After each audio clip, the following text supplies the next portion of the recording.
Assalamualaikum warahmatullahi wabarakatuh. Salam sehat buat mahasiswa kami semuanya.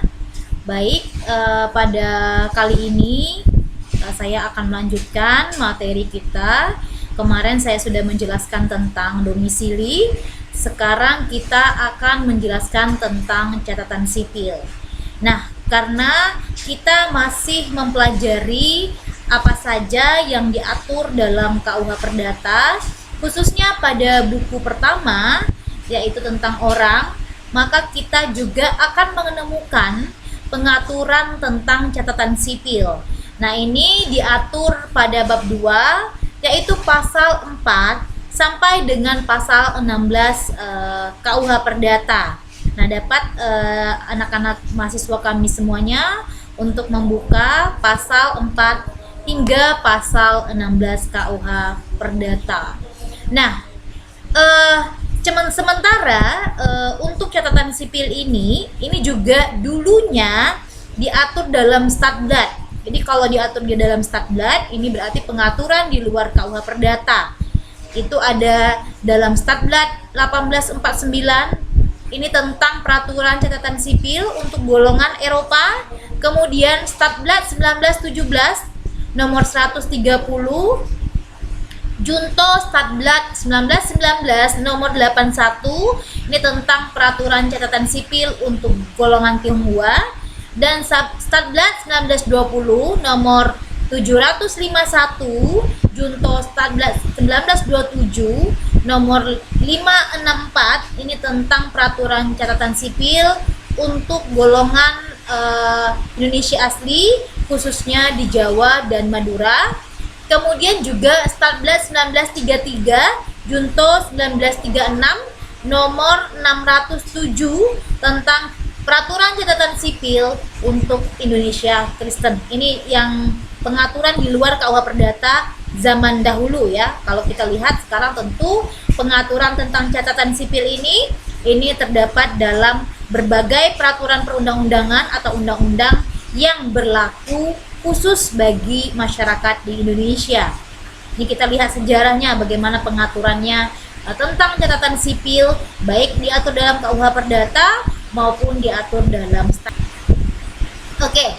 Nah, kalau kita lihat pengertiannya ya, pengertiannya ini bisa kita lihat dari pendapat yang diberikan oleh Leeuwenhoek ya.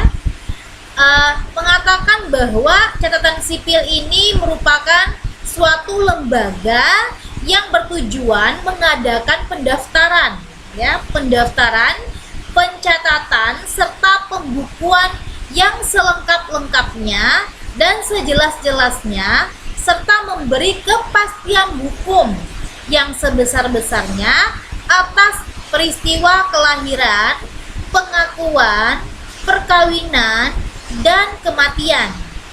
Nah, dari pengertian yang diberikan oleh Leeuwenhoek ini dapat kita artikan atau dapat kita ketahui bahwa catatan sipil ini merupakan catatan untuk mendapatkan kepastian hukum dalam sebuah peristiwa hukum. Nah, peristiwa hukum apa? Pertama, peristiwa hukum kelahiran. Jadi peristiwa hukum kelahiran ini karena dia punya akibat hukum. Kemudian pengakuan ya, pengakuan anak ya. Nah, kemudian peristiwa perbuatan hukum ya, ini perbuatan hukum perkawinan. Jadi kalau perkawinan itu adalah suatu perbuatan hukum. Kemudian kematian ya, kematian ini adalah suatu peristiwa hukum, di mana catatan sipil ini ya gunanya agar mendapat kepastian hukum terhadap peristiwa dan terhadap perbuatan hukum yang dilakukan oleh setiap subjek hukum. Ini yang perlu kita cermati bersama.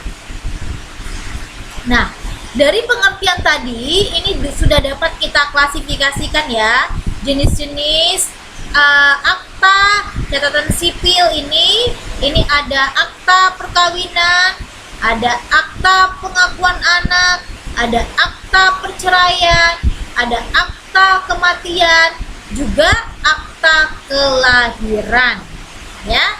Jadi ada 5 klasifikasi atau 5 jenis-jenis akta catatan sipil.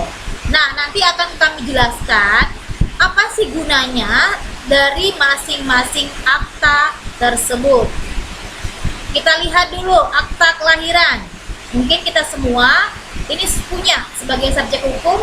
Akta kelahiran saat ini sangat-sangat penting untuk dimiliki oleh setiap subjek hukum. Akta kelahiran ini merupakan suatu akta yang dikeluarkan oleh pejabat yang berwenang yang berkaitan dengan adanya kelahiran, ya, dengan adanya kelahiran. Jadi dikeluarkan oleh pejabat yang berwenang terhadap adanya suatu proses kelahiran. Apa manfaat dari akta kelahiran ini? Yang pertama adalah untuk mempermudah pengurusan warisan. Jadi akta ini untuk menentukan bahwa seseorang itu adalah anak dari subjek hukum yang lain, sehingga si anak ini bisa mendapatkan hak waris, ya. Dengan adanya akta kelahiran ini, ketika pewaris ini meninggal dunia, maka kemudian dengan mengetahui bahwa anak tersebut adalah anak dari pewaris, dibuktikan dengan adanya akta kelahiran, maka dia bisa untuk mendapatkan haknya sebagai seorang ahli waris, begitu ya. Kemudian saat ini juga akta kelahiran ini sangat penting untuk syarat untuk masuk sekolah, ya, syarat untuk mendapatkan pekerjaan, ya. Dalam segala hal sekarang akta kelahiran ini sangat dibutuhkan dalam mempermudah proses administrasi seorang subjek hukum untuk melakukan suatu perbuatan hukum. Kemudian syarat-syarat untuk mendapatkannya ini mungkin saat ini sesuai dengan pengaturan catatan sipil, ya, tentu ini akan terus bisa berubah, bisa ada penambahan persyaratan teknisnya, tapi kira-kira secara umum ini tentu yang mesti harus dipersiapkan untuk mendapatkan akta kelahiran ini tentu adanya surat keterangan kelahiran dari dokter, ya, dari bidan. Jadi keterangan lahir yang diberikan oleh pihak yang berwenang yang membantu proses kelahiran. Kemudian ada surat pengantar dari lurah. Jadi sebelum dari lurah ini tentu ada dari RT, RW, kemudian ke lurah, ya. Kemudian ada surat bukti kewarganegaraan. Jadi kalau misalnya bagi WNA, ya, yang telah menjadi WNI. Kemudian juga ada kartu keluarga, ya, kartu keluarga dari anak yang baru dilahirkan.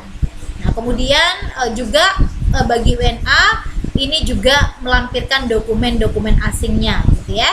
Jadi ini persyaratan-persyaratan yang harus dilengkapi minimal dalam pengurusan akta kelahiran. Ini tadi manfaatnya sudah dijelaskan juga. Nah, sekarang akta perkawinan.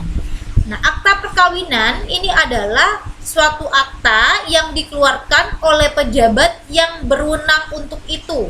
Jadi sesuai dengan misalnya kalau yang beragama Islam tentu yang berwenang adalah KUA, begitu ya.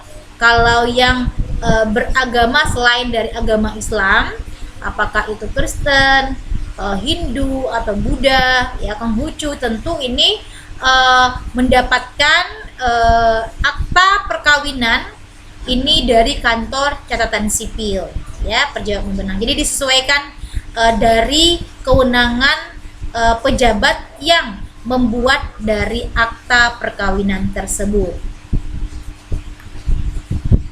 Kemudian kenapa akta perkawinan ini penting, ya? Kenapa akta perkawinan ini penting?